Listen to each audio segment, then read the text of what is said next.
Problematika e parë është momenti i raportimit të këtij rasti. Do të thotë, rasti, se morë shënim, rasti, thotë që ka ndodhur në mars 2021, është raportuar, deklarata është dhënë në korrekt të vitit 2024. Raporti nuk është dhënë në organe të duhura, në institucione, në media. Po njëherë në media, më dhe në organe. Ç'është e mundshme që mendon prej një juriste, prej një ministre të drejtësisë. Dhe tash, këto është problemi. Do të thotë, ç'është është e mundur një ministre e drejtësisë që është edhe juriste, edhe ministre e drejtësisë, të presë mbi 3 vite për të raportuar një rast në media që prokurorët kanë ardhur dhe kanë bu pazar për raste, ka ndosh me bu pazar, më fal, për raste të caktuara. Do të thotë, e por është aspekti kohor. Mbi 3 vite, do të thotë, deri në momentin kur është raportuar. Unë me qenë zyrtar, nëse ndodh një rast i tillë, në momentin e parë që ndodh të nesërmën,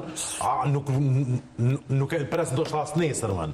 Dhe shkoj e raportoj rastin, shiko se çfarë ka ndodhur. Rasti do të thotë i ka mbi 3 vite që është raportuar, do të thotë, fillimisht në media, më pastaj është dhënë një deklaratë. Dhe tash, në kuadër të brenda prokurorisë speciale, rasti është mbyllur. E para.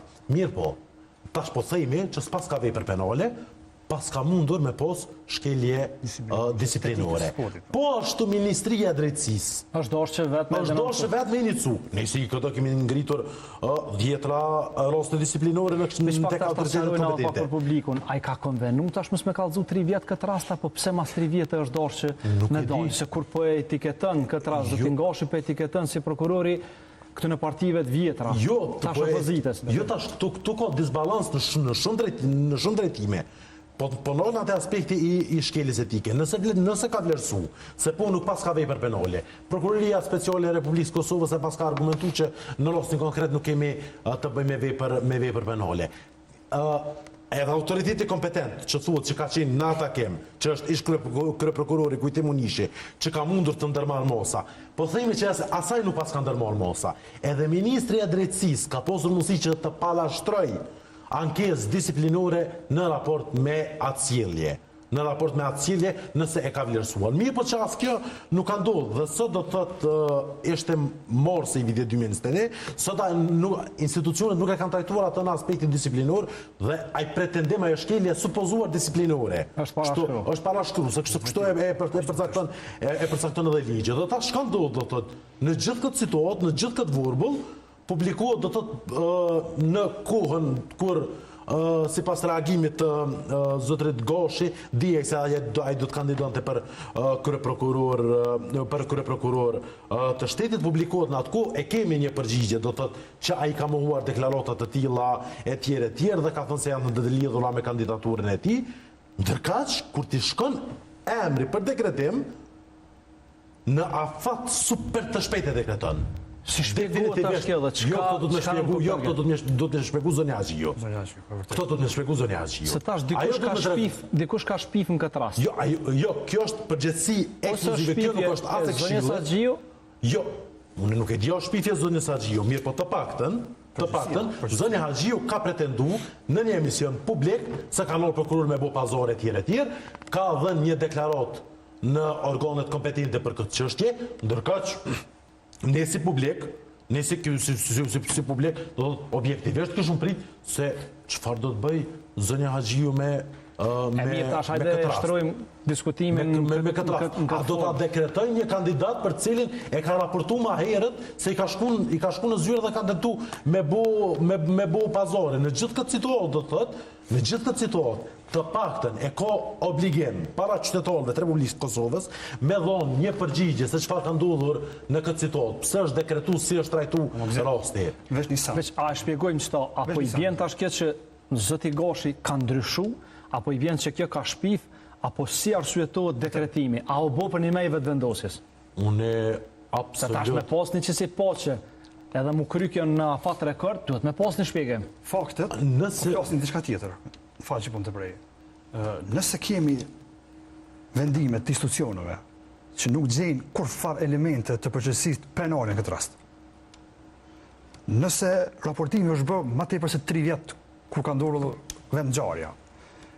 Shikoni pak edhe momentumin kur u thon deklarat. Në vitin 2024.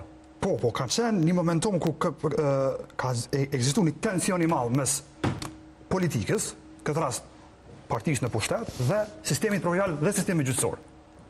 Vazhdimisht janë ballafaqur me deklarata, me vazhdimisht ta kanë si vendosje e kanë sulmu deri me Sufajn, janë dalë dhe kanë thonë publikisht që derisa të jena na nuk ka mu dekretu. Çka patën me zotin Gashin? Po unë mendoj që në emër të asaj që kanë sulmu një kandidat të caktuar, edhe vetë sistemin gjyqësor dhe vetë sistemi provincial kanë dashur baset, po me zgjeru pak njëri kanë dashur, unë mendoj, njerëzve. e kanë përdorur politikisht që me tregu se sa ky sistem është i brisht.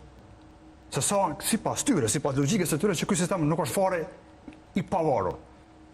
Apo kuptoni nga ajo që shune po e shoh si reagim që kanë. Është e vërteta. Krejt po supozojmë, po diskutojmë sepse nuk ka vendime tjera, por me qenë se po na shtin me dyshu mënyra e veprimit, atëherë a mund të jetë edhe kjo zoti Bugashku që atkohë zoti Gashi ka qenë dikuj tjetër. Në ndërkohë që tash është ofruar me vetëvendosjen. Jo, unë nuk kam të drejtë as nuk guxoj me marr